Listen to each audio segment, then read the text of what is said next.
करावं कोणी आणि आतमध्ये नका येऊ. पहिलं गेट आता बंद करा. विनंती, या गेटनी सगळ्यांना आतमध्ये जाऊ द्यावं. सगळ्यांना विनंती आहे की आता तिकडचं गेट बंद करा. तिकडचं गेट बंद करा. जे एंट्री गेट आहे तिथलं गेट बंद करा आणि सगळ्यांना पुढून पाठवा.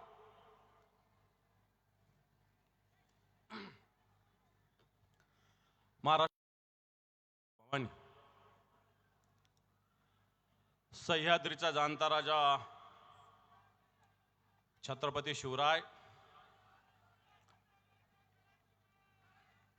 हिंदू हृदय सम्राट शिवसेना प्रमुख श्रीमान बाळासाहेब ठाकरे यांना मानवंदना. उपस्थित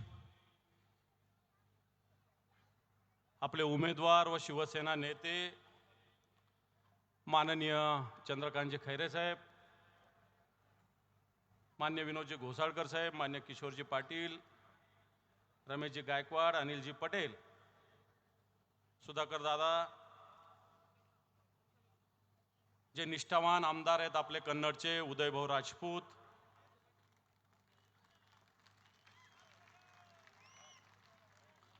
उपस्थित व्यासपीठावरील सर्व मान्यवर,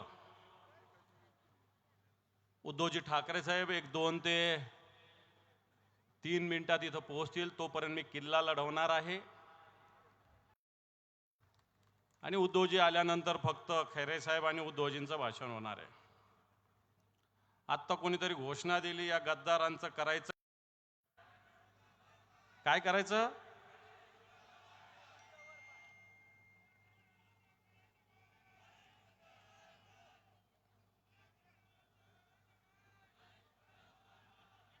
माझ्याकडं एक व्हिडिओ आहे, तो ऐकवतो मी. उड्या मारा तर आम्ही उड्या मारू, पण आम्ही शिवसेना फोडणारे माणसं नाही. आम्ही कट्टर शिवसेनेचे सर्व आमदार आहे. याच्यात एकही आमदार फुटणार नाही. मुख्यमंत्री कोणाचा व्हावा असं वाटतं तुम्हाला? कोणाला वाटतं आपलाच व्हावा? यांनी काय म्हटलं माहिती आहे ना, की आम्ही असे आहोत की उद्धव साहेबांना सांगितलं 6व्या मजल्यावरून उडी मार, तर आम्ही उड्या मारू. ऐकलं का सगळ्यांनी? पुन्हा ऐकायचं का? उद्धव साहेब आम्हाला जे आदेश देतील, उद्धव साहेबांनी जर आम्हाला सांगितलं 7व्या माळ्यावर उड्या मारा तर आम्ही उड्या मारू. आता यांनी गद्दारी केली, यांना 7वा मजला पाहून ढकलून द्यावं लागेल का नाही आपल्याला?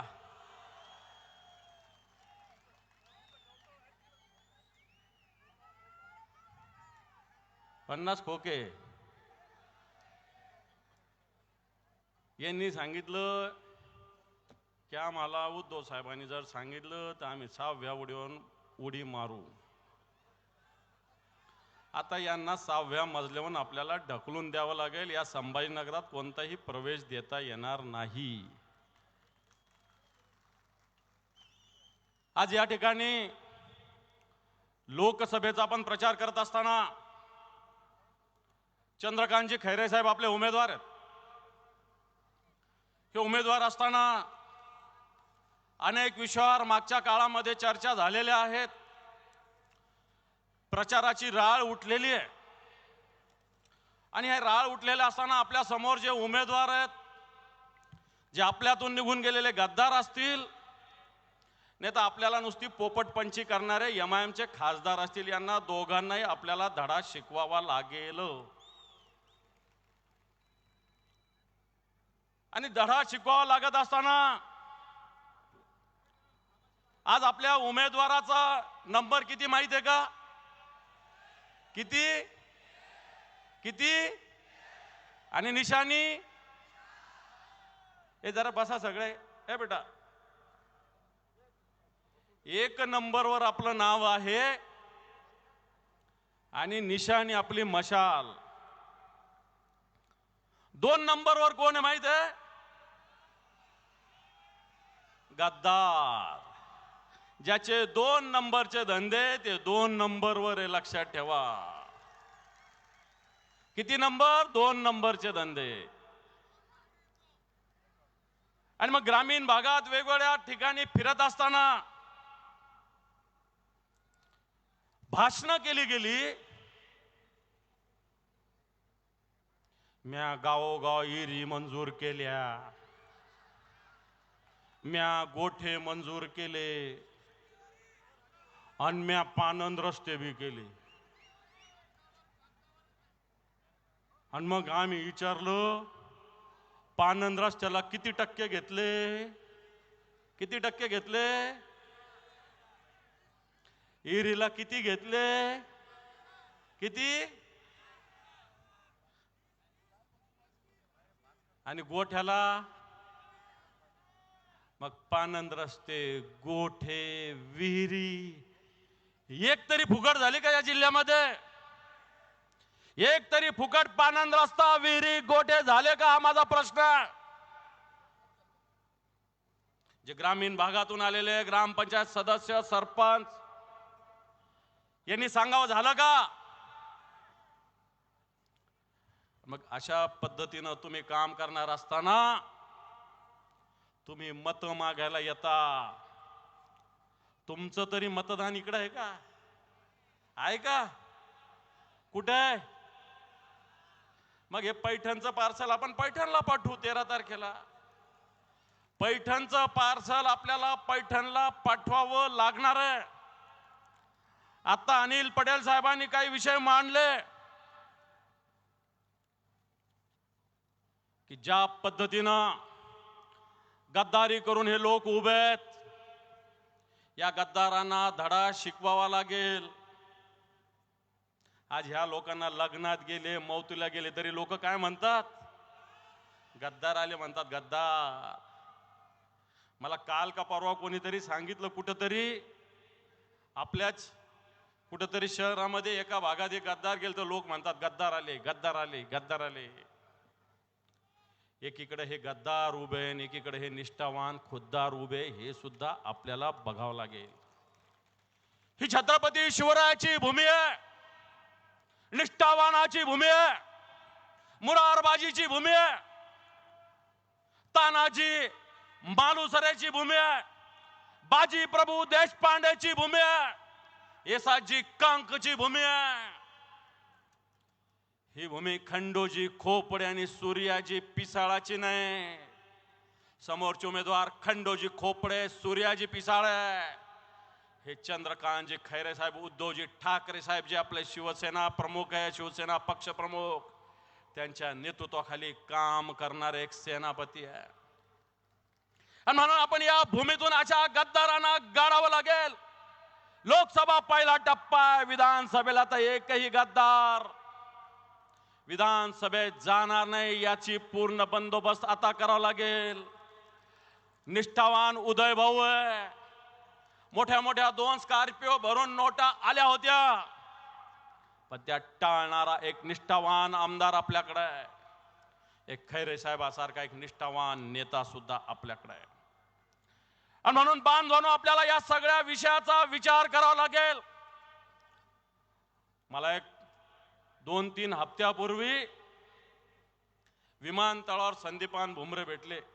खैरे साहेब मला म्हणे, दानवे साहेब तुम्ही कहून आमच्या दारूचा प्रचार करता? म्हणलं कहून नको करू. नाही म्हणे तुम्ही 14 दुकान आहे म्हणता. म्हणलं मग खऱ्या किती आहे?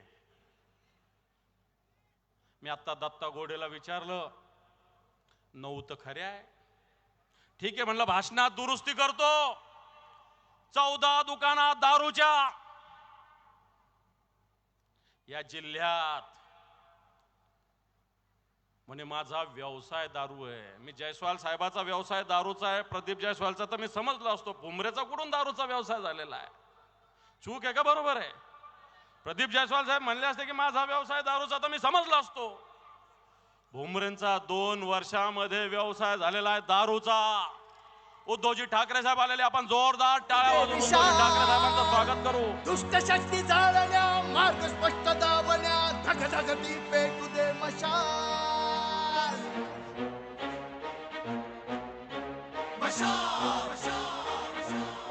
छत्रपती शिवाजी महाराज की. कलाती पेल तू मशाल. वारे हे पलटतील, भासे हे उलटतील, लढत सैनिका हुशार. बोलतो मी कसा ए फोटोग्राफर सगळे समोरून सारखा ए सारखा बाजू चला सगळे सारखा ए सगळे बाजू ए जरा बाजू घ्या ना सगळे.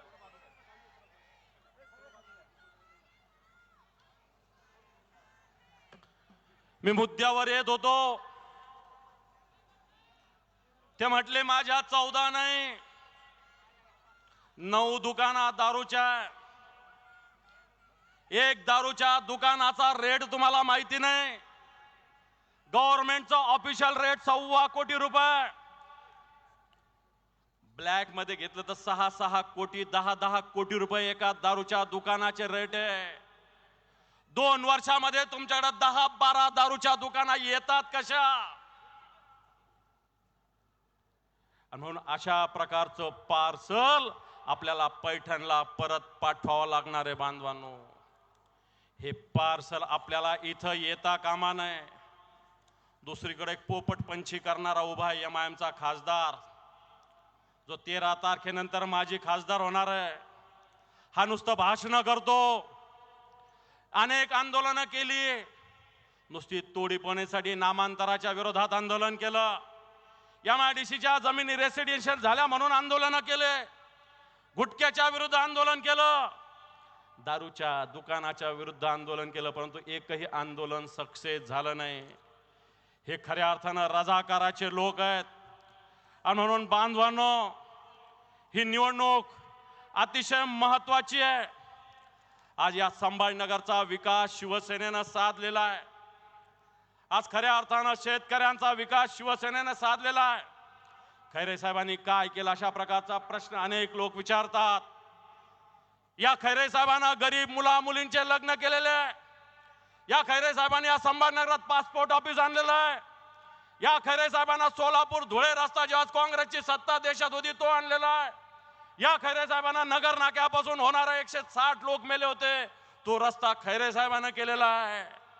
विचारता काय खैरे साहेबांनी केला? समांतर जलवाहिनी या संभाजीनगरात आली ती खैरे साहेबांना आणलेली आहे. भूमिगत गटार योजना जी आणली होती ती खैरे साहेबांना आणलेली आहे. आणि या संभाजीनगरचा जो विकास झालेला आहे तो शिवसेनेने साधलेला आहे. ग्रामीण भागातला असेल शहरी भागातला असेल. उद्धवजी ठाकरे साहेबांचं सरकार होतं या शहरासाठी 2,500 कोटी रुपये.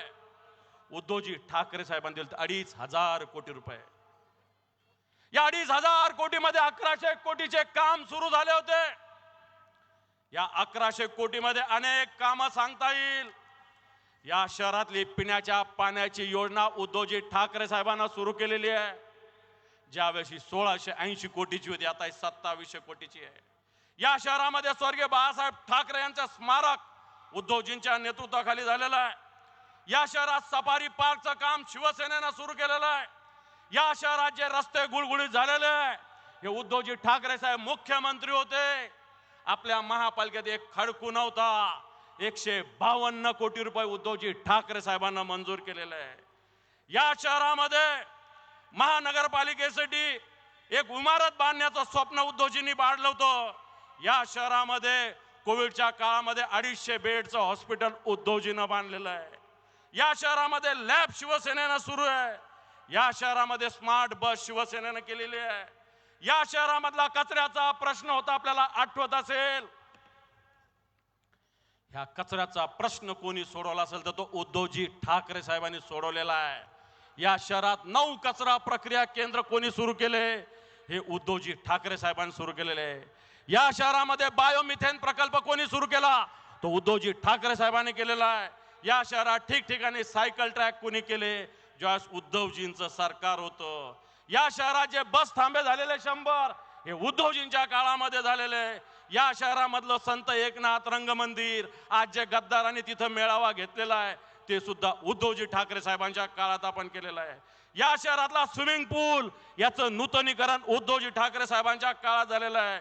या शहरातलं घाटीचं विस्तारीकरण 165 बेड उद्धवजींच्या काळात वाढलेले. आणि म्हणून बांधवांनो मी आपल्याला आवाहन करेल की ही निवडणूक करत असताना शिवसेनेनं विकास सुद्धा साधलेला आहे. या शहरामध्ये 40,000 घरकुलाची योजना त्याची ईडीची इन्क्वायरी चालू आहे. भारतीय जनता पार्टीचे एक मंत्री आणि एक आमदार यांची ईडीची इन्क्वायरी चालू आहे. यांना टेंडर पाहिजे होतं म्हणून 40,000 घरकुल इथं मिळू शकलेलं नाही. बांधवांनो, ग्रामीण भागामध्ये जी उपसा जलचन मंत्रिमंडळाच्या माध्यमातून मराठवाडा वॉटर ग्रीडला 285 कोटी रुपये उद्धवजीनं दिले.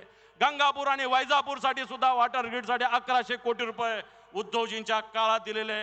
या शहरात संत विद्यापीठ सुरू झालं ते उद्धवजी ठाकरे साहेबांनी सुरू केलेलं आहे. आणि म्हणून मी आपल्याला आव्हान करेल, एक निष्ठावान शिवसैनिक आपल्या समोर उभा आहे.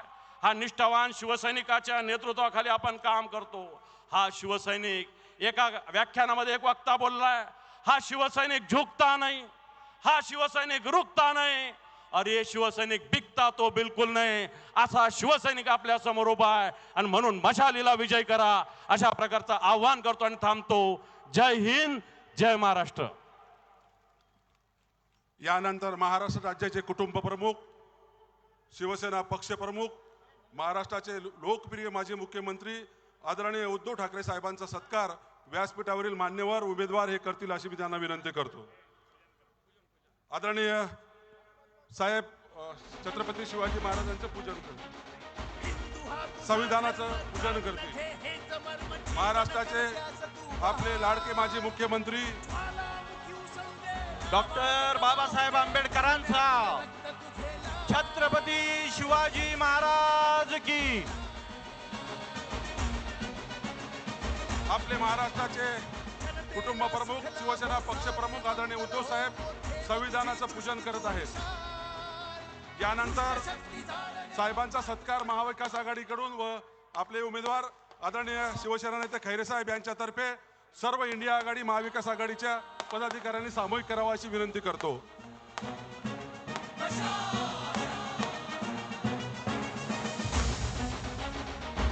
महाराष्ट्राचे कुटुंब प्रमुख, शिवसेना पक्ष प्रमुख, हिंदुत्व सम्राट सुपुत्र, माननीय महाराष्ट्राचे माजी मुख्यमंत्री उद्धव साहेब ठाकरे यांचा जय भवानी.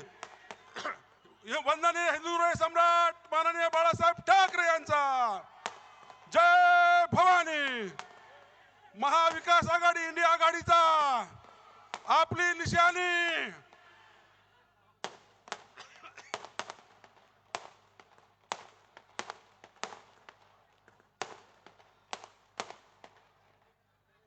यानंतर आपले लोकप्रिय लाडके उमेदवार सन्माननीय खासदार चंद्रकांतजी खैरे साहेब ज्यांना आपल्याला विक्रमी मताने निवडून द्यायचं आहे, त्यांना विनंती करतो की त्यांनी थोडक्यात या ठिकाणी मार्गदर्शन करावं.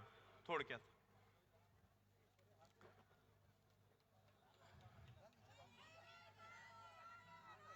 महाराष्ट्राचे कुलस्वामिनी आई तुळजाभवानी, हिंदवी स्वराज्य संस्थापक राजर्षी छत्रपती शिवाजी महाराज,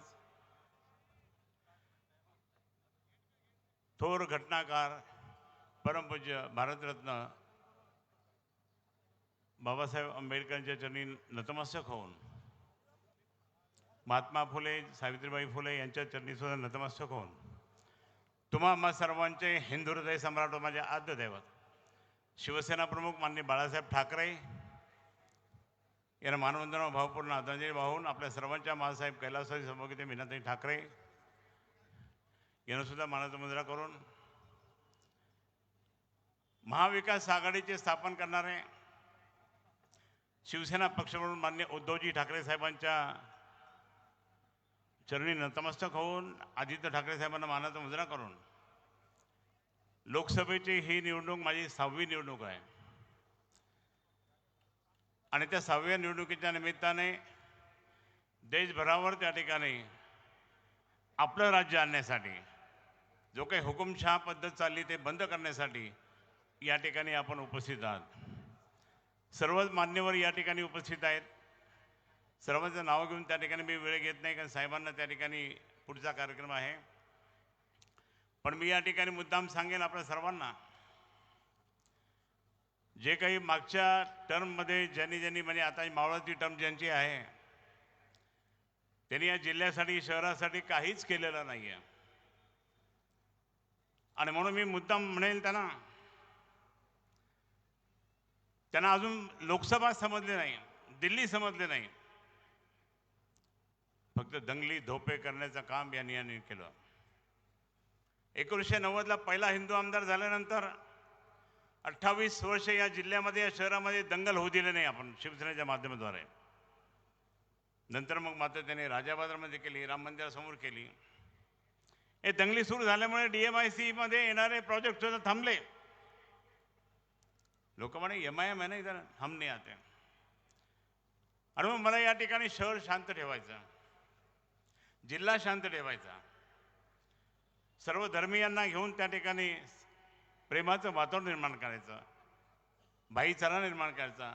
म्हणून मी यासमोर आपल्यासमोर उभा आहे. आदर्श घोटाळ्याचं निमित्त करून आम्ही त्या आदर्श घोटाळ्याची संपूर्ण माहिती आणि किती लोकांकडे पैसे आहे, किती लोकांचे ठेवी आहे, ही माहिती आम्ही कलेक्टर, विभागीय आयुक्त, CPना आणि इन्स्पेक्टरला दिली होती. तीच माहिती, त्यामुळे आंदोलन केलं खूप. पण यांचे पैसे त्याच्यामध्ये आहे हे कोणाच नाही कळत का? 2-3 कॉन्ट्रॅक्टरच्या नावाने यांचे पैसे आहे. त्या पैशासाठी आंदोलन केलं आणि म्हणे मग आदर्श का घोटाळा मी निघाला हूं. हे सगळं झूट आहे. आणि मग मला या ठिकाणी सांगायचं, असे असले लोक त्या ठिकाणी इथं नको, जे कधीही त्या ठिकाणी म्हणजे काही प्रगती तर केली नाही, परंतु लोकांना सुद्धा बोलत नव्हते, लोकांशी त्या ठिकाणी वाईट बोलत होते. आणि म्हणून अशा लोकांना त्या ठिकाणी तिलांजली दिली पाहिजे. म्हणून मी या ठिकाणी सांगेन, दुसरे जे इथं उभे आहेत आता फिरतात सगळीकडे, अंबादासजी दानवे यांनी सांगितलं ते बरोबर आहे. दारूच्या दुकानात 14 दारूच्या दुकानं उघडल्या. या संपूर्ण जिल्ह्यात प्रत्येक गावात त्या ठिकाणी काही दारूच्या दुकानं उघडण्यासाठी यांना निवडून द्यायचं का? आणि म्हणून मी या ठिकाणी सांगेल, मला ते सगळे प्रोजेक्ट पूर्ण करायचे. DMIC मध्ये जे काही नवीन उद्योग आणायचे, रोजगार मिळवून द्यायचा, पाणी पुरवठा योजना पूर्णपणे करायची आहे, शेतकऱ्यांना पूर्णपणे ते मदत करायची आहे. स्मार्ट सिटी प्रोजेक्ट अर्धवट झाले ते पूर्ण करायचे, ते मीच आणले होते. आणि म्हणून जे प्रोजेक्ट अपूर्ण आहे ते अपूर्ण प्रोजेक्ट पूर्ण करण्याचं, जसं सोलापूर ते धुळेमध्ये टनेल आहे तर टनेलचं पण या ठिकाणी मी सांगेन, माझी एक जिद्द आहे. मी साहेबांची परवानगी पण घेतली नाही, पण मी या ठिकाणी सांगेल की या दारूच्या मुळे त्या ठिकाणी बरेच संसार उद्ध्वस्त झाले. हा माणूस त्या ठिकाणी दारूच्या दुकानात, तुम्हाला एक क्लिप माहीत असेल, त्यांचं भाषण चालू होतं, एक दारू पिलेला माणूस असा आडवा गेला, काही लोकांनी त्याला पकडलं. अरे पकडू नको, ते आपलंच गिराईक आहे. म्हणजे सिद्धच झालं ते की हे दारूच्या दुकानात किती लोकांच्या कशा हे केलं. आणि म्हणून मला या ठिकाणी सांगायचं, मला हे असले धंदे मी कधी केले नाही माझ्या आयुष्यात. आणि म्हणून जर असं असेल तर त्या ठिकाणी आपल्या सर्वांना यांना सरळ करायचं. आज कोणत्या आणि कशा प्रकारे हे काय चाललं, याचा गद्दार आहे. ही लढाई गद्दाराच्या विरुद्ध आहे. हे सगळ्या गद्दारांना गाडायचं आहे. 5 गद्दारांना आपल्याला गाडायचं आहे या जिल्ह्यात. गाडणार की नाही? कारण त्यांनी माननीय उद्धवजींना धोका दिला, शिवसेना प्रमुखांच्या विचाराला धोका दिला आणि फुटून, फक्त खोक्यासाठी फुटून गेले, तिकडे खोक्यासाठी गेले. म्हणून गद्दारांना आपला हा जिल्हा कधीच बरोबर घेत नाही, माफ करत नाही. आणि म्हणून आपल्या सर्वांना त्या ठिकाणी गद्दाराला त्या ठिकाणी, आणि म्हणून मी घोषणा करतोय, माझं सगळ्यात महत्त्वाचं त्या ठिकाणी मी सुरू केलेलं आहे, या ऐतिहासिक शहराला त्या ठिकाणी जे मी या ठिकाणी सांगेल की जे इतकं चांगलं स्वरूप या ठिकाणी शिवसेना प्रमुखांनी आणि उद्धव साहेबांनी या ठिकाणी निर्माण केलं. आज हा या ठिकाणी या शहरामध्ये काय चाललं, भरमसाठ दारू, देशी दारू. त्यामुळे कोणी ना कोणी रस्त्यात पडतं, कोणी काय होतं, कोणी काय. जर शहर शांत ठेवायचं असेल, जिल्हा शांत ठेवायचा असेल तर हे सगळ्यात पहिले देशी दारू बंद केली पाहिजे. आणि मी या ठिकाणी ठराव करेन, माझ्या सगळ्या ग्रामपंचायतचा सगळीकडे फिरेन, ही देशी दारू बंद केली पाहिजे. ही देशी दारूमुळे त्या ठिकाणी संपूर्ण संसार उद्ध्वस्त होत आहे. आणि मी देशी दारू त्या ठिकाणी पूर्ण या वर्षामध्ये त्यांनी सगळे फिरून त्या ठिकाणी सगळे ठराव करून घेईन, कलेक्टरला सबमिट करेन आणि अधिकृतपणे नियमाने करेन आणि ती देशी दारू पूर्णपणे बंद करेल. देशी दारूमुळे त्या ठिकाणी खूप आज या ठिकाणी आपण इथे आहात. मी अनेक वर्षापासून या ठिकाणी शिवसेनेचं एकनिष्ठपणे काम करतो. आणि काम करत असताना आपल्या सर्वांना माहीत आहे, मी प्रामाणिकपणे या ठिकाणी काम केलं आहे. मी कधी त्या ठिकाणी धोका दिला नाही, मातोश्रीला नाही, शिवसेनेला नाही, उद्धव साहेबांना नाही आणि माननीय शिवसेना प्रमुखांना नाही, कधीच नाही धोका दिला. धोका देणार पण नाही आणि माझ्या या जनतेला सुद्धा त्या ठिकाणी मी कधी धोका देणार नाही. माझी विनंती याची, मी आज माझी शेवटची त्या ठिकाणी ही टर्म आपल्या आशीर्वादाने पूर्ण करणार आहे आणि मग शेवटची टर्म पूर्ण 5 वर्ष करून पुढे सेवाच करत राहील. जसं माननीय शिवसेना प्रमुखांनी शेवटपर्यंत सेवा केली तसे मी त्या ठिकाणी त्यांचाच अनुकरण करून मी तुमची सेवा करत राहील. मला फक्त आशीर्वाद असू द्या. मी या ठिकाणी विनंती करतो, तुमची सेवा करण्यासाठी, तुम्हाला संरक्षण देण्यासाठी आणि तुमचा विकास करण्यासाठी, या भागामध्ये निर्व्यसनी होण्यासाठी आपण सर्वांनी मला आशीर्वाद द्यावा एवढी विनंती करतो. जय हिंद, जय महाराष्ट्र म्हणून मी नतमस्तक होतो आपल्यासमोर.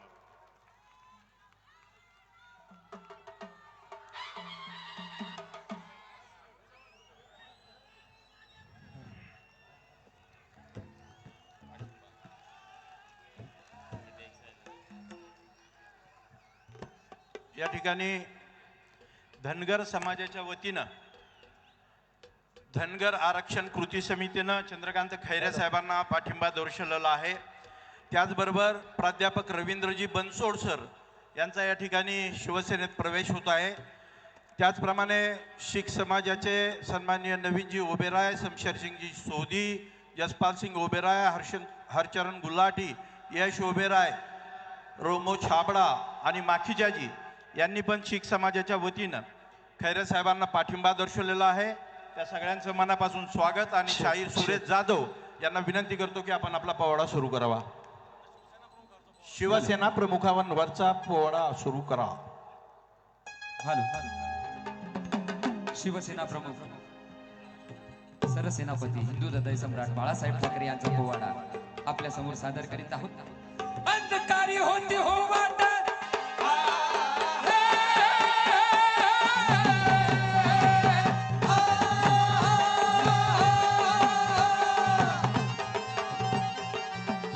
अंधकारी होती हो वाट, हिंदू सम्राट प्रबोधनकारी ठाकरे हो बाळ, प्रबोधनकारी ठाकरे हो बाळ, प्रबोधनकारी ठाकरे हो बाळ, प्रबोधनकारी ठाकरे हो बाळ. शिवसेनेचं येईल हो राज, शिवसेनेचं येईल हो राज, शिवसेनेचं येईल हो राज, शिवसेनेचं येईल हो राज. थाकीत करतो शाहीर आजजी, थाकीत करतो शाहीर आजजी, थाकीत करतो शाहीर आजजी.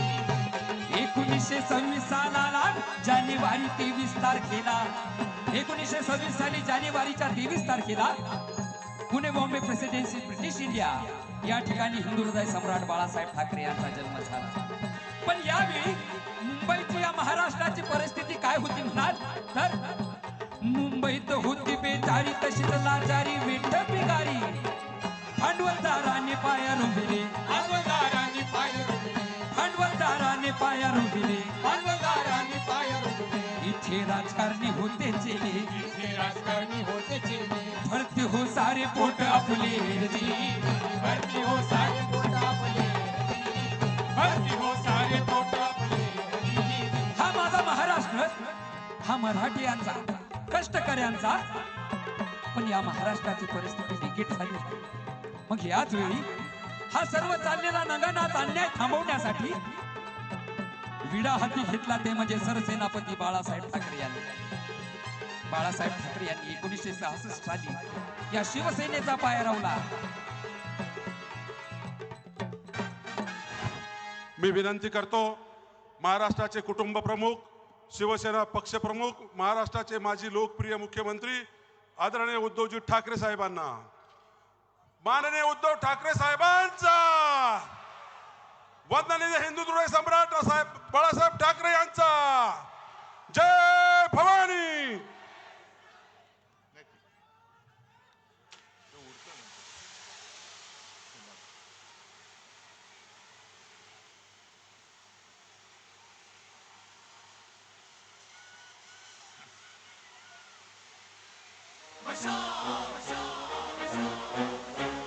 शत्रूवर हल्ला कर लढाई सहो तयार, चला ती पेल तू मशाल. वारे हे पलटतील, फासे हे उलटतील, लढत रहा सैनिका हुशार.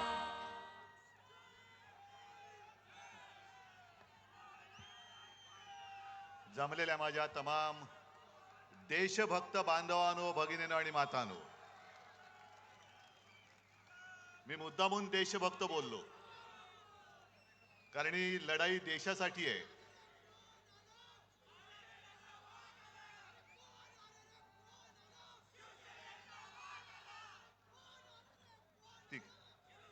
ही लढाई देशासाठी आहे.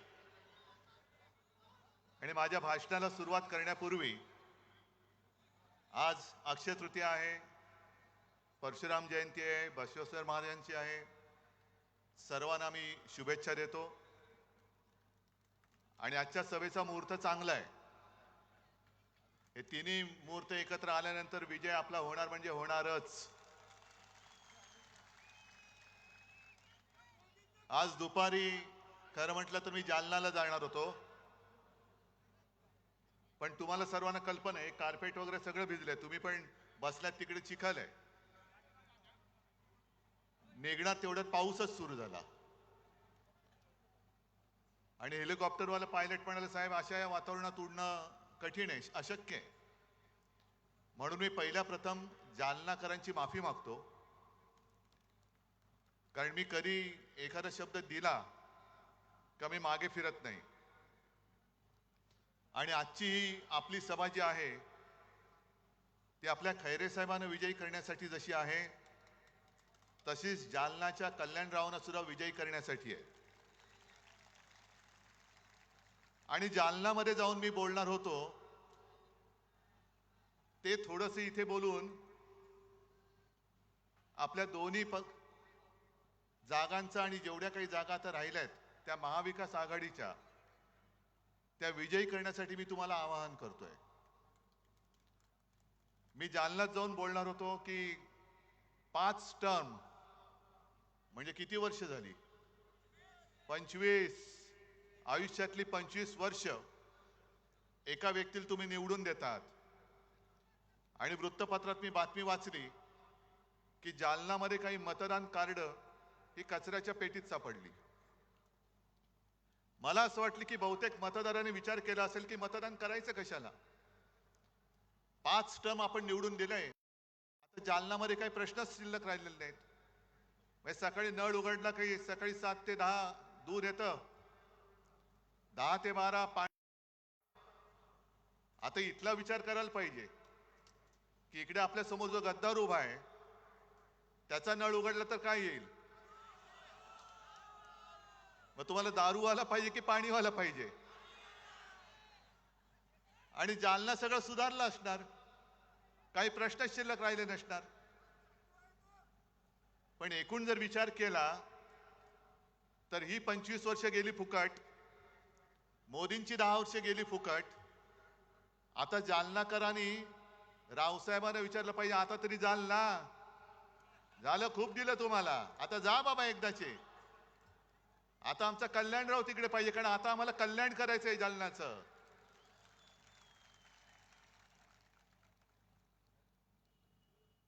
झालंय असं की महाराष्ट्राने मोदीजींना झुकवलेलं आहेच,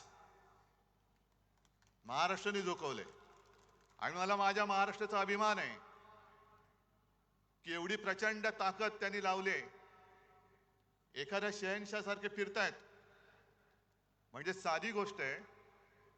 मी गेल्या आठवड्यात सोलापूरला गेलो होतो आणि तिथून मला परत जायचं होतं लातूर मार्गे, पण लातूरचा एअरपोर्ट बंद.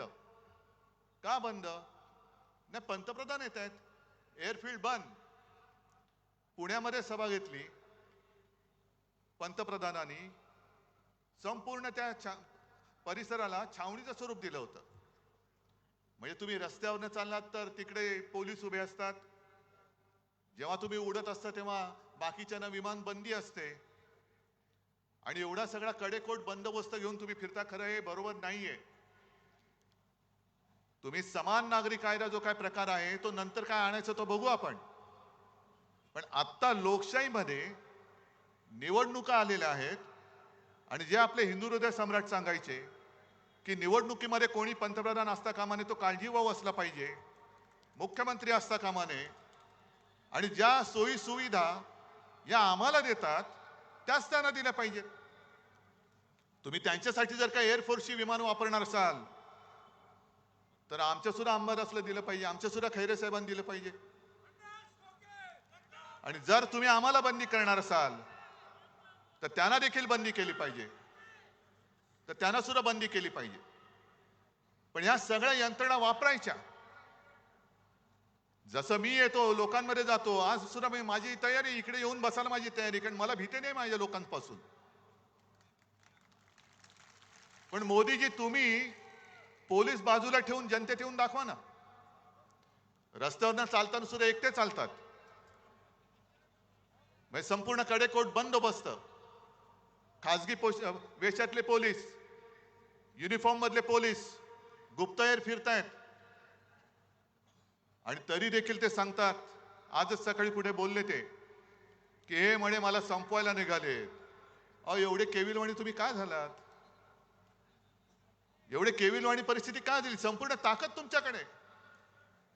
तुम्ही माझा पक्ष पळवलात, तुम्ही माझं चिन्ह चोरलत, तुम्ही माझी माणसं फोडलीत, तरी देखील तुम्हाला उद्धव ठाकरे पासून भीती वाटते. मग उद्धव ठाकरे बरा आहे की लोकांमधला? बरं भरकटलेत असे की आज नेमका एक रिपोर्ट त्यांनी जाहीर केलाय केंद्र सरकारने की गेल्या काही वर्षात मुसलमानांची लोकसंख्या वाढली. मोदीजी तुम्ही 10 वर्ष पंतप्रधान होतात, हे तुमचं यश आहे की अपयश आहे नेमकं? मुस्लिमांची लोकसंख्या वाढली म्हणजे तुमचं कौतुक करायचं का तुमचं आम्ही विरोध करायचा? काय आम्हाला तेच कळत नाही.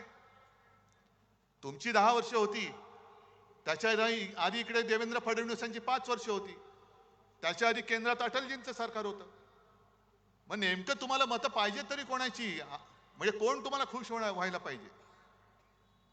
पण मोदीजी तुम्ही जी भाषा वापरत आहात ती तुम्हाला शोभा नाही देत. माझ्या हिंदुस्थानला आणि माझ्या महाराष्ट्रामध्ये तर ही भाषा चालूच शकत नाही, आम्ही खपूनच घेऊ शकत नाही. कारण हा महाराष्ट्र आणि हा मराठवाडा हा साधू संतांचा आहे, एकमेकाचा आदर करणार आहे. अरे पंढरपूरच्या वारीमध्ये सुद्धा फुगड्या वगैरे खेळल्यानंतर एकमेकाच्या पाया पडून आशीर्वाद घेण्याची, शुभेच्छा देण्याची प्रथा परंपरा आमच्या महाराष्ट्रामध्ये आहे. आणि नेमकं तुम्ही ठरवा काय करायचंय ते. आजपर्यंत तुम्ही सगळं फोडलत. शिवसेना फोडली, तोडलीत, राष्ट्रवादी तोडलीत, फोडलीत, तरी देखील कधी मला डोळा मार, कधी पवारांना डोळा मार. अहो आज सकाळी पवारांना डोळा मारला की या आमच्याकडे. एका ठिकाणी बोलायची नकली शिवसेना आहे, एका ठिकाणी बोलायचं नकली राष्ट्रवादी आहे, आणि मग म्हणायचं आजा मेरी गाडी में बैठ जा. एवढे घाबरलेत, एवढे घाबरलेत, कारण त्यांना कळून चुकलेलं आहे की आता हे परत दिल्ली बघत नाहीत आणि महाराष्ट्र तुम्हाला दिल्ली बघू देणार पण नाही. तुम्ही वेडवाकडं काही बोलताय. आम्ही कधीही तुमच्या कौटुंबिक किंवा खासगी जीवनाबद्दल बोललो नव्हतो, बोलण्याची इच्छा पण नाहीये. पण मोदीजी तुम्ही 2014 साली तुम्ही पंतप्रधान व्हावत ह्या पत्रावरती माझी सही घेतली होती, 19 साली घेतली, आणि काल तुम्ही जे बोललात ते मात्र मी तुम्हाला क्षमा करू शकत नाही. माझा महाराष्ट्र तुम्हाला क्षमा करू शकणार नाही, अजिबात नाही. तुम्ही माझ्या शिवसेनेला नकली सेना म्हणालात. एवढंच नाही, तुम्ही मला बाळासाहेबांचा नकली संतान म्हणालात. नकली संतान, नकली संतान बोलताय. अहो तुम्ही तुमचा आत्मा सैतानाला विकलात की काय? मोदीजी तुम्ही तुमचा आत्मा विकलात सैतानाला, जसं सगळं आदरणीला विकलात तसं. मग कशाला थेर करतायत? बाळासाहेबांच्या आत्म्याला काय वाटत असेल? खरंच विचार करा. 2014 साली होय माझ्या शिवसेना प्रमुख बाळासाहेब ठाकरे यांच्या शिवसेनेचा पाठिंबा तुम्ही तुमच्या बुडाला पंतप्रधान पदाची खुर्ची चिकटवण्यासाठी म्हणून घेतला होतात ना. मग 2014 साली ज्या दिवशी मी माझ्या तुळजाभवानीचं दर्शन घेऊन मुंबईला गेलो, नेमका त्याच दिवशी तुम्ही एकनाथ खडसेंकडनं फोन मला का करवलात की आपली युती तोडली म्हणून. तेव्हा तर मी युती तोडली नव्हती ना. 14 साली तुम्ही युती तोडलीत. काय वाटलं असेल बाळासाहेबांच्या आत्म्याला, तो विचार नाही केला? 19 साली तुम्ही ज्या शिवसेना प्रमुखच्या खोलीमध्ये तुमचे ते दुसरे अमित शहा, बाळासाहेबांची खोली म्हणजे त्याला आम्ही मंदिर मानतो, त्या खोलीमध्ये त्यांनी ठरवलं होतं, कारण मी माझ्या वडिलांना शब्द दिलाय, माझी आई वडिलांची शपथ घेऊन मी बोललोय, आई तुळजाभवानीची शपथ घेऊन मी बोललेलो आहे की मी शिवसेना प्रमुखांना शब्द दिला त्यांच्या अखेरच्या काळात की मी आपल्या शिवसेनेचा मुख्यमंत्री करून दाखवेन आणि मी तो पुन्हा करून दाखवेन. मग तो शब्द तुम्ही तोडलात. काय वाटलं असेल बाळासाहेबांच्या आत्म्याला? बरं, परवा तुमचं जे काय माझ्याबद्दलचं प्रेम उतू जात होतं की तुम्ही मला ऑपरेशनचा सल्ला दिलात, हे तर झूटच आहे म्हणा, ते सोडून द्या. आणि मग तुम्ही माझी चौकशी करत होतात, पण माझी चौकशी करताना जेव्हा मी माझ्या हातपायांची हालचाल करू शकत नव्हतो, आज तुमच्या समोर उभा आहे, ते तुमच्या सगळ्यांचं प्रेम, आई वडिलांचे आशीर्वाद, आई तुळजाभवानीची कृपा म्हणून मी तुमच्या समोर उभा आहे. नाहीतर मी हलू शकत नव्हतो. खांद्यापासून पूर्णपणे माझी हालचाल बंद झाली होती. मोदीजी, त्याच वेळेला तुम्ही तुमच्या इथल्या या सगळे जे चेले चपाटे आहेत, जे आज उपमुख्यमंत्री आहेत, त्यांना पुढे करून माझ्या पक्षात गद्दारीची बीज रोवलीत. माझा जाहीर आरोप नाही, ही माझी माहिती आहे. मग तेव्हा बाळासाहेबांच्या आत्म्याला काय वाटलं असेल याचा विचार केलात? गद्दारी करून तुम्ही चांगलं चाललेलं महाविकास आघाडीचं सरकार पाडलं, तेव्हा बाळासाहेबांच्या आत्म्याला काय वाटलं असेल? आणि म्हणून तुम्ही हिंदू हृदय सम्राटांच्या आत्म्याची चिंता करू नका. त्यांचे आशीर्वाद जर नसते ना, तर आज तुम्हाला जे गुडघ्यावरती महाराष्ट्राने टेकवलंय, गुडघे टेकायला लावलेत, ते तुम्हाला टेकायला लागले नसते. आता मुंबईमध्ये रोड शो करणार आहेत, आले ना रस्त्यावर. 4 नंतर तर पूर्णच येणार आहेत. हा माझा महाराष्ट्र तुम्हाला रस्त्यावरती फिरवल्याशिवाय राहणार नाही. आणि आता तुम्ही जे काय तुमचं चाललंय, बरं काय वाटेल ते बोलतायत. राहुल गांधींनी म्हणे अदानी अंबानी बद्दल बोलायचं का सोडलं? आणि राहुल गांधींनी सांगायचं कि अडानी आणि अंबानींकडनं टेम्पो भरून पैसे कितना माल उठाया, कितना माल उठाया. मोदी जी, आप तो प्रधानमंत्री हैं. जब टेम्पो भर भर के पैसे जा रहे थे, काला धन जा रहा था, तो आपकी जो ईडी, इनकम टैक्स, सीबीआई वो क्या कर रही थी? का आमच्या गद्दाराच्या ठेल्यावरती गेले होते? जो गद्दार उभा राहिलाय त्याच्या समोर गेले होते का? त्याच्या दुकानात गेले होते काय लिंबू पाणी प्यायला? जर तुमच्याकडे माहिती होती तर धाडी का नाही टाकल्या? आणि जर काळा पैसा टेम्पो भर भरून राहुल गांधीला गेला असेल, तर मग तुम्ही काळा पैसा नष्ट करण्यासाठी नोटबंदी केली होती, त्या अपयशाची मोदीजी तुम्ही कबुली दिलेली आहात. तुमचं सगळंच फसलेलं आहे, सगळंच फसलंय.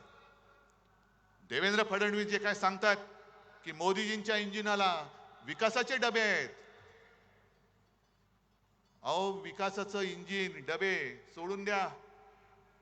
गेले 10 वर्ष आम्ही बघतोय नुसते डबेच लागतायत, पण तुमच्या डब्याला खाली भ्रष्टाचारांची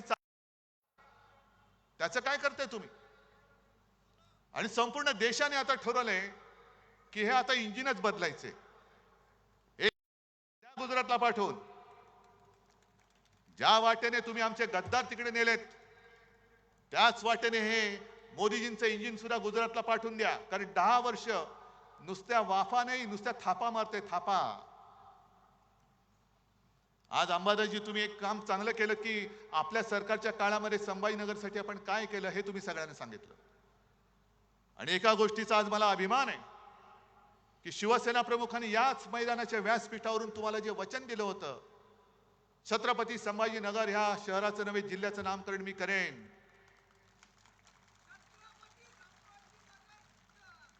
मला अभिमान आहे की त्यांचा पुत्र म्हणून मुख्यमंत्री असताना ते करण्याचं भाग्य मला लाभलं. आणि काल परवाकडे कोर्टाने त्याच्यावरती शिक्कामोर्तब केलं, याचा मला अभिमान आहे. पण अजूनही विमानतळाचं नाव छत्रपती संभाजीनगर हे करू शकलेलं नाहीये. गुंठेवारीचा प्रश्न सोडवला, कचऱ्याचा सोडवला, रस्त्याचा सोडवला, पाण्याचा सोडवतोय. समांतर जलवाहिनी, ती सरकारकडनं मी पाण्यासाठी मी पैसे देत होतो. आता काय झालं माहिती नाही, कारण मी मुख्यमंत्री असताना एक दोनदा येऊन स्वतः त्याची पाहणी करून गेलो होतो. आता सरकार पाडलं. आता मला सांगा, तुमच्या घरामध्ये पाणी येते? संपूर्ण मराठवाडा आज आक्रोश करतोय पाण्याच्या नावाने. दुष्काळ, जवळपास दुष्काळच पडलेला आहे. पण तिकडे मोदींना लक्ष द्यायला वेळ नाही. अमित शहा तिकडे नाही जाऊ शकत. तुम्ही मला डुप्लिकेट म्हणता, नकली म्हणता, पवार साहेबांना भटकती आत्मा म्हणता, पण इकडे माझ्या शेतकऱ्यांचे आत्मे जे तळमळत आहेत, जनतेच्या आत्मे तळमळत आहेत, पाण्यासाठी काहूर उठलंय. अनेक शेतकऱ्यांनी आत्महत्या केलेल्या आहेत. बरं मला सांगा, तुम्ही इतक्या वेळा किती वेळा मोदींच्या सभा पाहिल्या या काळामध्ये? भाषण ऐकलीत? ऐकलीत की नाही ऐकलीत? नाही, मी तर ऐकलंच नाही. मी कधीच ऐकत नाही. मी कधीच ऐकत नाही. पण मोदी ज्या वेळेला मनमोहन सिंग पंतप्रधान होते तेव्हाच एक ती क्लिप माझ्याकडे आहे, आणि मोठ्या तावातावाने सांगत होते, प्रधानमंत्री महंगाई का म बोलने के लिए तयार नहीं. मग आता तुम्ही प्रधानमंत्री आहात, तुम्ही गायीवरती बोलता, महागाईवरती का नाही बोलत? आणि काय सांगितलं होतं तुम्ही? भाई और बहनों, मतदान करायला जाताना गॅस सिलेंडरला नमस्कार करून जा, सांगितलं होतं ना? मग त्यांचं भाषण काढा. पेट्रोल के दाम नीचे गए कि ऊपर गए? डीजल के दाम नीचे गए कि ऊपर गए? पेट्रोल के दाम, गॅस, डीजल, पेट्रोल, गद्दार के दाम किती खोके? ते 50 खोके आता उघडलेत. आणि नुसत्या खोके नाही उघडलेत, बाटल्या सुद्धा फुटल्या असतील. आता बाटल्या सुद्धा फुटल्या असतील.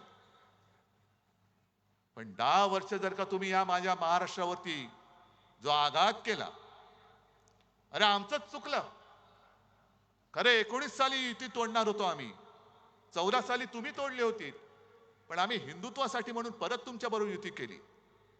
आणि आता आम्हाला कळलं की तुमचं हिंदुत्व आणि आमचं हिंदुत्व याच्यात जमीन आसमानाचा फरक आहे. मी मागे सुद्धा बोललो, आज सुद्धा सांगतो, आमचं हिंदुत्व, आपलं हिंदुत्व हे घरातलं चूल पेटवणार हिंदुत्व आहे, आणि भाजपचं हिंदुत्व घर पेटवणारं हिंदुत्व आहे. मग एवढी नतद्रष्ट ही माणसं आहेत, दंगली घडवतात, आगी लावतात, घरं पेटवतात. घरातली चूल नाही पेटवत, घर पेटवून त्यांचे भाजपवाल्यांच्या पोळ्या त्याच्यावरती शेकतात, आणि मरतात ती सामान्य माणसं मरतात, होरपळतात ती सामान्य माणसं होरपळतात. पोलिसांचे फटके सामान्य माणसे खातात, पोलिसांच्या केसेस, तुरुंगवास सामान्य माणूस भोगतो.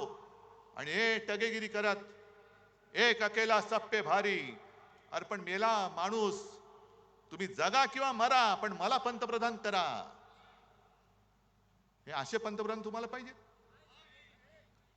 आज कांद्याचा प्रश्न पेटलेला आहे. मी काल परवाकडे जळगावला होतो, मावळला होतो. सगळीकडे शेतकरी पिसाळलेले आहेत. कापसाला भाव नाही, सोयाबीनला भाव नाही, कांद्याची निर्यात बंदी अजून उठवत नाही. काय म्हणून आम्ही तुम्हाला मतं द्यायची आम्हाला सांगा ना. गुजरातची कांदा बंदी तुम्ही उठवता, पण माझ्या महाराष्ट्राची कांदा बंदी उठवत नाही. जवळपास 1100 कोटी रुपये या कांदा उत्पादकांचं नुकसान झालेलं आहे. 400च्या वरती कंटेनर तिकडे लोड होण्यासाठी त्या डॉकमध्ये पडलेले आहेत असेच, कारण अजून ऑर्डर्स चाललेले नाहीत निर्यातीच्या. मग कांदा सडतोय, शेतकऱ्याच्या मालाला भाव मिळत नाही, आणि जाहिराती चालल्यात. आजच पेपरमध्ये जाहिरात आले की आम्ही तुम्हाला हमीभाव देऊ. मग 10 वर्ष काय केलं? गवत उपटलं. 10 वर्ष आम्ही तुमच्याकडे हमीभाव मागतोय, तुम्ही हमीभाव द्यायला तयार नाहीत. संभाजीनगरमध्ये किती उद्योग आणले? आपण जे काही उद्योग आणत होतो, करोनाचा काळ होता, तरी सुद्धा कित्येक कोटींचे नुसते सामंजस्य करार नव्हते केले, प्रत्यक्षात करार करून आपल्या महाराष्ट्रामध्ये आपण उद्योगधंदे आणत होतो. पण याने या उद्योगधंदे पळून नेले, गुजरातला नेले. सगळं गुजरात गुजरात गुजरात. माझं गुजरात बद्दल काही द्वेष आकस असा आहे अशातला भाग नाही, पण तुम्ही माझ्या महाराष्ट्राचं ओरबाडून गुजरातला नेता आहात. अरे काहीतरी या गद्दारांना लाज लज्जा शरम वाटली पाहिजे. हे बाळासाहेबांचे विचार. काय तुमच्यामध्ये हिंमत कशाला आहे? धनुष्यबाण पेलण्याची हिंमत आहे तुमच्यामध्ये? माझा धनुष्यबाण तुम्ही कलंकित करून टाकलात. मोदीजी, तुम्ही या कटाचे सूत्रधार आहात. कारण 1-2 दिवसापूर्वी हे जे मिंदे आहेत त्यांनी ठाण्यामध्ये एका कार्यकर्त्यांच्या मेळाव्यात भाषण केलं आणि काय सांगितलं, आणि म्हणून असं कणून बोलत असतात ते. अरे काहीतरी पोट साफ करण्याचं औषध घे, कणतोस कशाला? आणि कणून त्यांनी सांगितलं की मी मोदीजी आणि शहाजींना सांगितलं मी करेक्ट कार्यक्रम केलेला आहे, आता पुढचं काम तुम्ही करा. आणि त्यांनी असली शिवसेना आणि धनुष्यबाण आपल्याला दिलं, म्हणून मी मोदीजी आणि शहाजी तुमचे आभार मानतो. अरे नेभळटा, वडिलांचं नाव माझ्या लावावं लागतं तुला, तुझ्या वडिलांचं नाव तू लावू शकत नाहीस. नेभळट माणूस कुठला?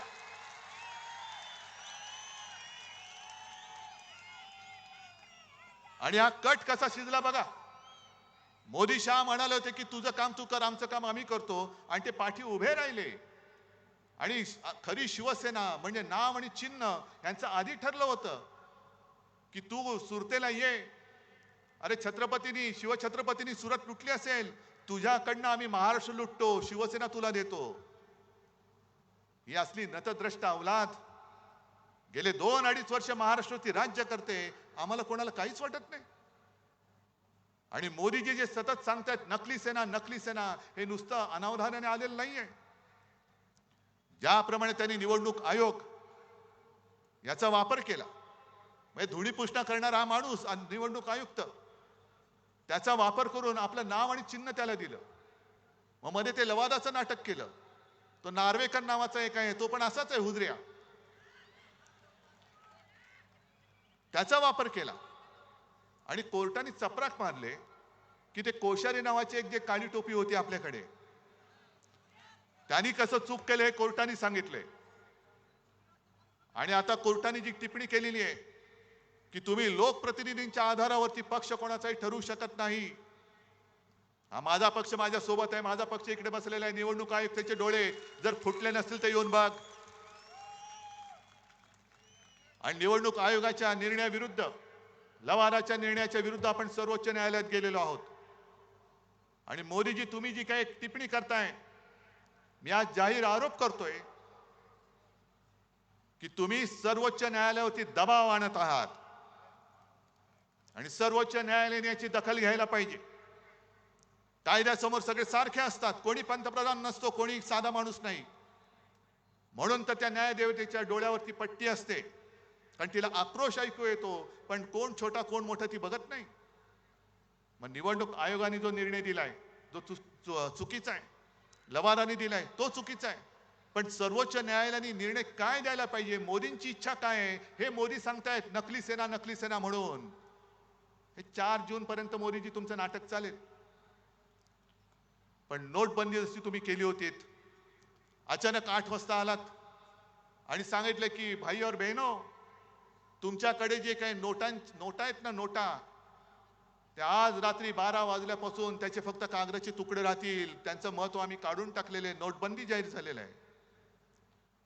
तसंच मी आज सांगतोय, हा महाराष्ट्र आता नाणेबंदी करतोय. महाराष्ट्रातली जनता नाणेबंदी करते. कोणतं नाणं? मोदींचं नाणं. मोदीजी, 4 जून नंतर तुम्ही पंतप्रधान नसाल, तुम्ही फक्त नरेंद्र मोदी असाल. 4 जून नंतर महाराष्ट्राची नाणेबंदी सुरू होईल.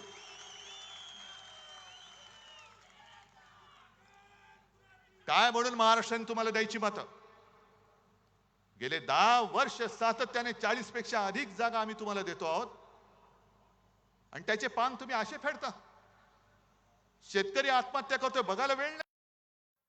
उद्योगधंदे तुम्ही सरळ उचलून, माझ्या महाराष्ट्रात बेकारी वाढते, महाराष्ट्र मेला तरी चालेल पण गुजरात जगला पाहिजे, ही तुमची वृत्ती. आम्ही आरक्षण देऊ, मग आजपर्यंत का नाही दिलं? आरक्षण हटवणार नाही, आजपर्यंत का नाही केलं? जालनाचाच जर का विषय काढला तर ते जरांगे पाटील उपोषणाला बसले होते. काय गुन्हा केला होता त्यांनी? का दरोडा टाकून बसला होता माणूस? तिकडे तुम्ही म्हणजे त्यांनी गोळीबार केलं, ते जरांगे पाटलांनी ती गोळी काडतूस पण दाखवलं, ती टर्फल त्याचं. अशा महिला बघितल्या नाही तुम्ही, वयस्कर माणसं नाही पाहिली, टाळकी फोडून काढलीत. मी स्वतः गेलो होतो संध्याकाळी, पोलीस भयभीत झालेले. पोलीस म्हणाले, म्हणजे मी इथून निघालो, सुसाट आमचा ताफा निघाला. आधी मुंबईमध्ये मला निरोप येत होते, बघा बरं काळोख होतोय, सुनसान रस्ता आहे, वातावरण तंग आहे. म्हटलं बघू ना काय तंग आहे, मी जातो ना माझ्या लोकांमध्ये, काय करायचं ते करतील माझं. आणि मी गेलो. मग निघाल्यानंतर एका पॉइंटला सगळे पोलिसांची वाहनं एका बाजूला थांबली. मी गाडी थांबवली, म्हटलं काय झालं. ते इन्चार्ज होते, धावत आले, साहेब ह्याच्या पुढे ना पोलिसांच्या बंदी आहे. म्हटलं थांबा इकडे, मी जातो. मी गेलो तिकडे, आणि तिकडे गेल्यानंतर खरंच सांगतो, मी अजूनही तो क्षण विसरू. एक तर गेल्याबरोबर लाट्या काट्या खाल्लेले सगळे माझे बांधव होते. त्यांनी मी गेल्यावरती जो जयघोष केला, की त्यांना वाटलं की कोणतरी आधार देणारा आला. त्याच्यानंतर मी एका घरी गेलो, आणि त्या माऊलीने माझी ओवाळणी केली. मला वाटतं रक्षाबंधन असेल का काय, तोच सुमार असेल. आणि मला सांगितलं, डोळ्यात पाणी होतं, की दादा मी सुद्धा वाचले, माझ्या सुद्धा हाताला मार लागलाय. म्हटलं मग ताई काय औषध उपचार, ते माझं जाऊ द्या, पण माझ्या सुनेला आणि मुलाला एवढं मारलंय ते हॉस्पिटलमध्ये आहेत. मग आंबारास पण सोबत होते. आम्ही निघाल्यानंतर त्या ताईला भेटायला गेलो, तिच्या सुनेला. तिथं समोर तिचं डोकं फुटलेलं, कोणाच्या इकडे छरे घुसलेत, कोणाला लाठ्या मारल्यात. का हा तुम्ही अत्याचार माझ्या या बांधवांवरती का केला, त्याचं उत्तर अजून कोणी दिलेलं नाहीये. कोणाच्या ऑर्डरनी केला, कोणाच्या ऑर्डरनी दिला. कारण मी मुख्यमंत्री होतो, मला चांगलं माहिती आहे प्रशासन कसं चालतं. एखादा एवढा लाठीमार किंवा हवेत गोळीबार करायचा असेल तरी त्याला वरिष्ठांची परवानगी लागते. आणि तिथल्या लोकांनी मला जे सांगितलं, की एक वर्ण कोणाचा तरी फोन आला, आणि त्याच्यानंतर अचानक जणू काही सैतान अंगात यावा तसा पोलिसांनी लाठीमार सुरू केला. या जखमा अजूनही कोणी विसरलेलं नाही, ह्या वेदना अजूनही कोणी विसरलेल्या नाही आहेत. तुम्ही एकतर फसवणूक करतात, आणि मग आरक्षणाच्या गोष्टी करता. आज केजरीवालना जामीन झालेला आहे, पण तुम्हाला सगळ्यांना माहिती आहे, केजरीवाल जे आहेत त्यांच्या सरकारचे अधिकार हे मोदी सरकारने काढून घेतले. ही हुकुमशाही नाही. बरं, सर्वोच्च न्यायालयाने केजरीवालचे अधिकार त्यांच्या सरकारचे परत दिले. मोदी सरकारने काय केलं, ताबडतोबीने, वेळ घालवला नाही, ताबडतोबीने तो मुद्दा लोकसभेत आणला, आणि 5वी बहुमताच्या जोरावरती सर्वोच्च न्यायालयाचा निकाल परतवून लावून तो बदलला, आणि सगळे अधिकार मोदी सरकारच्या ताब्यात घेतले. मग हा निर्णय तुम्ही जसा बदललात तसा आरक्षणाचं का नाही बदलत? का नाही बदलत तुम्ही? मग वाढवा ना, टक्केवारी वाढवा. पण तुमच्या सोयीचं तेवढं निवडायचं आणि लोकांच्या कोपऱ्याला गुळ लावायचा. आम्ही तुम्हाला शेतकऱ्यांना हमी भाव देतो. आहेत इथे शेतकरी आहेत, आलेत का? हे पट्टे का रे तुम्हाला? कामगार आले तिकडे? किती लोकांना काम मिळाले, किती लोक बेकार आहेत? आता हे जे काय कायदे करतायत, शेतकऱ्यांना हमी भाव देऊ. मग गेल्या 1-2 वर्षापूर्वी जे 3 काळे कायदे आणले होते, का आणले होते, कोणासाठी आणले होते? शेतकऱ्यांनी आंदोलन केलं 6-7 महिने, त्याच्यामध्ये 700-800 शेतकरी मेले. ऊन वारा पाऊस थंडीमध्ये काकडून मेले, भिजून मेले, भाजून म्हणजे उन्हानी. मोदी सरकार ढिम्म हलत नव्हतं. आणि जेव्हा निवडणुका आल्या तेव्हा सगळं मागे घेतलं. मग आता निवडणुका झाल्यानंतर हे पुन्हा आणतील किंवा न आणतील ह्याची खात्री कशी बाळगायची? आणि एक साधा प्रश्न आहे, ज्या पद्धतीने यंत्रणेचा वापर करून आपल्या शिवसेनेच्या 7-12वरती या दाढीवाल्याचं नाव लिहिलं, नेबळटाचं नाव लिहिलं, मग उद्या तुमच्या 7-12वरती त्यांच्या मित्राचं नाव लिहिलं तर तुम्ही कोणाकडे जाल? शेती राहील तुमच्या जागेवर? आणि काही करू शकतील. आज भले अडाणी अंबानीवरती बोलू देत, पण एक 2-3 दिवसापूर्वी माझ्या जळगावच्या सभेत आपले असीम सरोदे वकील, ज्यांनी उत्तम प्रकाराने ही केस जनता न्यायालयात म्हणजे तुमच्यासमोर मांडली, काय एक एक एक एक एक एक त्यातले पैलू आहेत ते सोडून तुम्हाला सगळे सांगितले. त्या असीम सरोदेने एक माहिती दिली की हे जे सांगतायत अमित शहा, आम्ही 370 कलम रद्द केलं, 370 कलम रद्द केलं. उद्धव ठाकरे सांगा 370 बद्दल तुमचं काय मत आहे? अहो 370 रद्द करायला आमचा पाठिंबा तेव्हाही होता आणि आज सुद्धा आहे. पण मुळात असीम सरोदेने सांगितलेली ती माहिती ही धक्कादायक आहे. असीम सरोदेने सांगितलं की 370 कलम काढलेलंच नाहीये. त्या 370 कलम मध्ये सुद्धा अशी खेळी केली की 370 ब म्हणून त्याच्यात जो एक कलम आहे ते त्यांनी स्थगित केले. आता स्थगित केले म्हणजे काय केले की साधी गोष्ट आहे, दिवा लावलेला आहे, बटन आहे, बटन बंद केलं तर दिवा बंद होतो, बटन पुन्हा दाबलं तर दिवा चालू होतो, म्हणजे दिवा जागेवर आहे, फक्त बटन बंद केलेलं आहे. आणि 370 ब त्यांनी स्थगित केल्यामुळे काय झालं की काश्मीरच्या बाहेरची लोक हे काश्मीरमध्ये आता जागा घेऊ शकतात. चांगली गोष्ट आहे. काश्मीरी पंडितांचं रक्षण त्यावेळेला एकट्या शिवसेना प्रमुखांनी महाराष्ट्रात केलं होतं, तेव्हा मोदी शहा तुमचं नाव पण नव्हतं. ते तर घरी परत जाऊ शकत नाहीयेत, पण निदान काश्मीरमधले बाहेरची लोक जाऊन जमीन घेऊ शकतात. आणि त्याचा परिणाम असा झाला की काश्मीरमध्ये सगळ्यात जास्त जमीन कोणी घेतली तुम्हाला माहितीये? कोणी? अदानी. आणि कशासाठी घेतले माहितीये? काश्मीरमध्ये जिथे त्यांनी जागा घेतले तिकडे लिथियमचा साठा मोठ्या प्रमाणावरती. किती हलकटपणाने चालले, किती आपल्याला भोळे समजतायत, भोंदू समजतायत आणि देशभक्तीचा आव आणतायत. अडाणींसाठी तुम्ही ते कलम बाजूला केलं. अडाणींनी तिकडे मोठी जागा घेतली आणि तो लिथियमचा साठा, त्या लिथियमचा वापर आपल्या मोबाईलच्या बॅटरीज, आता इलेक्ट्रिक व्हेकल ज्या येत आहेत आल्यात त्याच्या बॅटऱ्यांसाठी, इतर अनेक ठिकाणी लिथियमचा वापर होतो. ते बरोबर त्यांनी उचलून त्या अडाणीच्या घशात टाकलं. आता अडाणींकडे गेलं म्हणजे पैसा कुठे गेला? मोदी म्हणजे कुठे? गुजरात. काय महाराष्ट्राला काय मिळालं? 2-3 सेमीकंडक्टर चिपचे जे कारखाने उद्योग येत आहेत त्यातले 2 नेले गुजरातला. टाटा एअरबस गुजरात, हिरे व्यापार गुजरात, वित्तीय केंद्र Gujarat, medical device park Gujarat, bulk drug park Gujarat, सगळं गुजरात गुजरात गुजरात. मग महाराष्ट्राने काय नुसतं या गद्दाराच्या गुत्त्यावरती जाऊन दारू प्यायची? गुजरातमध्ये गुजरातच्या बंदरावरती हे बंदर सुद्धा अडाणीच. मध्ये मध्ये बातम्या येतात करोडो रुपयांचा ड्रग्सचा साठा सापडला, नशिले पदार्थ. हे कुठेच जातात ड्रग?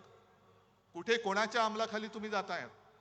एका बाजूला ड्रग्ज येत आहेत, एका बाजूला सरळ गुत्तेदार निवडणूक लढतायत आणि आपलं मोदी बाबा म्हणून शिक्के मारत बसायचं.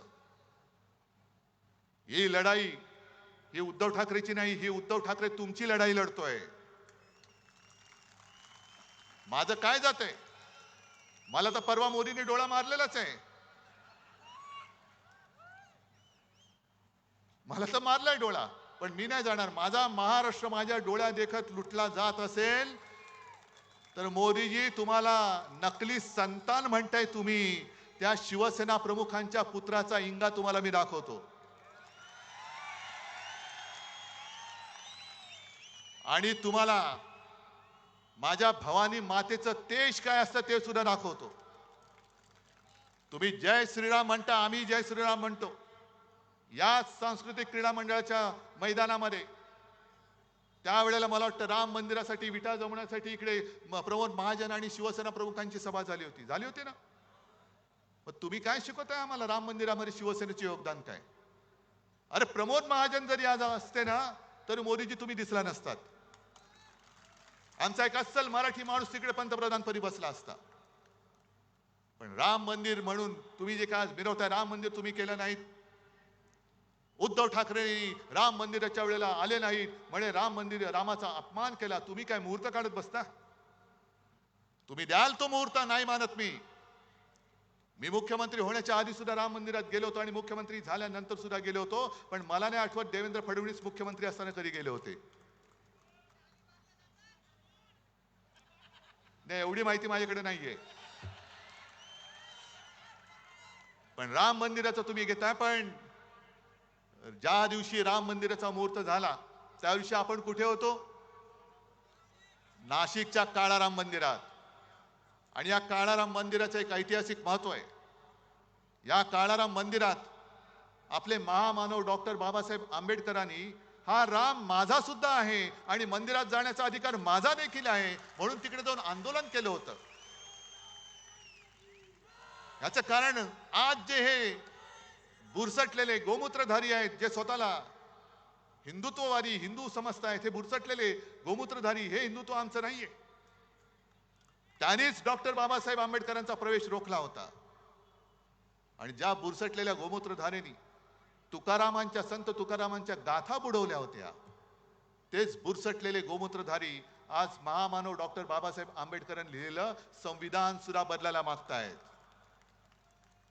400 पार म्हटल्यानंतर तुम्ही जो जल्लोष केला की तडीपार, कारण 400 पार का व्हायचं यांना? समोर विरोधक नकोय. जे हिटलरनी केलं होतं, जे पुतीननी केलं. आता पुतीनच्या इकडे निवडणूक झाली, 98% मतदान पुतीनला झालं. 98%. काय बोंबळला तुम्ही? सगळे विरोधक तुरुंगात टाकून दिले. काही जण तुरुंगात मेले, काही जण रहस्यमयरित्या मृत्यू झाला. पण आम्ही निवडणूक घेतली की नाही? 98% लोकांनी मतं दिलेत आम्हाला. ही अशी निवडणूक तुम्हाला उद्या पाहिजे? आज जे काय आम्ही बोलतोय, पोट तिडकीने मी बोलतोय. का मी आलो? कारण खैरेंसारखा एक निष्ठावान माणूस आज पुन्हा एकदा ताकदीने उभा राहिलेला आहे. जाऊ शकत होते ना, खैरे जाऊ शकत होते, अंबादास जाऊ शकत होते, घोडीले जाऊ शकत होते, कितीतरी लोक इकडे बसले ते जाऊ शकत होते. काय त्यांना खोके मिळाले नसते? बरोबर आहे, गद्दारी विकत घेता येते पण निष्ठा विकत घेता येत नाही. ती रक्तात असावी लागते. आमच्या रक्तात निष्ठा आहे. आणि बाबासाहेबांनी लिहिलेलं संविधान, एक साधा दलित कुटुंबात जन्मलेला माणूस, गरीब माणूस एवढा बुद्धिमान होऊ शकतो आणि त्यांनी लिहिलेलं संविधान आम्ही पाळायचं, हे यांच्या बुरसटलेल्या मेंदूला झिंझिण्या आणणार आहे. हे म्हणून यांच्या झिंझिण्या आणल्यात. महाराष्ट्राचा आकाश आहे, हे संविधान बदलायचं आहे. आणि ही चाल, ह्या काही मला स्वप्न पडलं म्हणून नाही मी बोलत, त्यांच्याच काही खासदारांनी, आमदारांनी, माजी काही लोकांनी हे सगळं बिंग फोडलेलं आहे. आणि त्याच्यासाठी आपण लढतोय. म्हणून तर योग्य वेळेला मशाल आपल्या हातामध्ये आलेली आहे. योग्य वेळेला आलेली आहे. चोराच्या हातात धनुष्यबाण दिलंय आणि तुमच्या हातामध्ये मशाल आहे. ही मशाल ही आई जगदंबेची आहे. ते सगळे नाचतात ना गोंधळ घालताना सुद्धा, तसा हा गोंधळ मांडायचा आता. हा गोंधळ मांडायचा आहे. सगळ्या देवदेवतांना सांगायचं या गोंधळाला या. आणि देशाने खरं ठरवायला पाहिजे. मोदीजी, तुम्ही जे मला परत परत तुम्हाला का सांगतोय, कारण काँग्रेसचे कोणतरी एक जे पित्रोदा, त्यांनी का सगळ्यांची पित्र खाली आणली मला माहिती नाही. हा याच्यासारखा दिसतो. अरे दिसत असेल, तुझं काय जातंय? पण ते बोलल्यानंतर काँग्रेसने त्यांना काढून टाकला. मग आता मला भाजपला विचारायचंय, मोदी शिवसेना प्रमुखांनी माझ्या माचा अपमान करतायत. मी पितृदेव भव, मातृदेव भव, गुरुदेव भव मानणारा संस्कार झालेला माणूस आहे. माझ्यावरती माझ्या आई वडिलांचे संस्कार आहेत. मोदीजी, कदाचित तुम्ही जन्म झाल्यापासून एवढे देशसेवेत मग्न झाला असाल की तुमच्या आई वडिलांनी तुमच्यावरती संस्कार करायला वेळच मिळाला नसेल. पण तुमची जी भाषा आहे ती पंतप्रधान पदाला शोभेशी नाही. ती तुम्ही माझ्या देशाची आबरू घालवताय संपूर्ण जगामध्ये. ही भाषा शोभत नाही तुम्हाला. जरा शिकवणी लावा. पुढे जरा आता आराम घ्या, कारण हे झोपत नाही असं म्हणतात. आणि जो झोपत नाही त्याच्या बुद्धीवरती दुष्परिणाम होतो. हे वैद्यकीय सत्य आहे. म्हणून भाजपला जो सुद्धा सांगतोय की तुम्ही आमच्यावरती जी टीका करता की इंडिया आघाडीकडे किती चेहरे आहेत, 5 वर्षाला 1 वर्षांनी पंतप्रधान बदलणार. अहो, आमचं आम्ही बघू. पण तुमच्याकडे आता एक चेहरा आहे, तोच तुमच्या डोईजड झालाय. आता तुमच्याकडे दुसरा चेहरा कोण? कारण हा चेहरा तुम्हाला विजय नाही मिळवून देऊ शकत. 10 वर्ष झाली, हा चेहरा आता घासून पुसून सगळा झाला. याच्या थापा ऐकून आम्ही आता कंटाळलो. आता भाजप समोर प्रश्न आहे की उद्या काय करायचं. कारण 2009ला सुद्धा मोदीजींनी 200च्या वर सभा घेतल्या होत्या देशात, पण जिथे जिथे सभा घेतल्या तिकडे भुईसपाट झाला होता भाजपा. सगळीकडे भुईसपाट. म्हणून मोदीजी, तुम्ही कधी काळी आमचे स्नेही होतात, मध्ये मध्ये तुम्हाला सोयीप्रमाणे आमचं प्रेम येतं. म्हणून तुम्हाला मी खरंच हात जोडून विनंती करतोय की जरा थोडं शांत राहा. डोक्याला पातंजलीचं तेल रामदेव बाबांकडनं घ्या, कपालभाती करा. थोडा विलंब झाला तरी चालेल, पण आता अनुलोम विलोम करा. आणि आता जरा घ्या, वानप्रस्थाश्रमाकडे तुमची आता पावलं पडतायत. हळूवार तिकडे मार्गस्थ व्हा, पण माझ्या देशाची वाट लावू नका आता, कृपा करून. अजिबात देशाची वाट लावू नका. आणि म्हणून अशा माणसाच्या हातात जे वाटेल ते बोलतायत, कधी हिंदू मुसलमान, कधी कोण काय खाते, कोणी काय करायचं, अशा माणसाच्या हातात परत आपलं भविष्य तुम्हाला देणं मंजूर आहे काय? मग या वेळेला तुम्ही काय करणार आहात एकदा जरा ओरडून सांगा. आणि जरा आपल्याला आपल्या गाण्यातला तो एक शब्द ज्याच्यावरती आक्षेप घेतलाय तो जरा एकदा जोरात घोषणा द्या. अरे पूर्ण करा ना. जय भवानी, जय शिवाजी, जय भवानी. आणि अबकी बार भाजपा तडीपार. जय हिंद, जय महाराष्ट्र. या ठिकाणी छत्रपती संभाजीनगर लोकसभा मतदारसंघाचे चंद्रकांतजी खैरे साहेब आणि जालना. एक मिनिट या, वेळेवर आले दोघही. या म्हणजे खैरे साहेब तर होते, या पुढे या. जालना मतदारसंघाचे लोकप्रिय उमेदवार कल्याणजी काळे साहेब हे आपले आशीर्वाद घेत आहेत. आदरणीय साहेब त्यांना शुभेच्छा देत आहेत.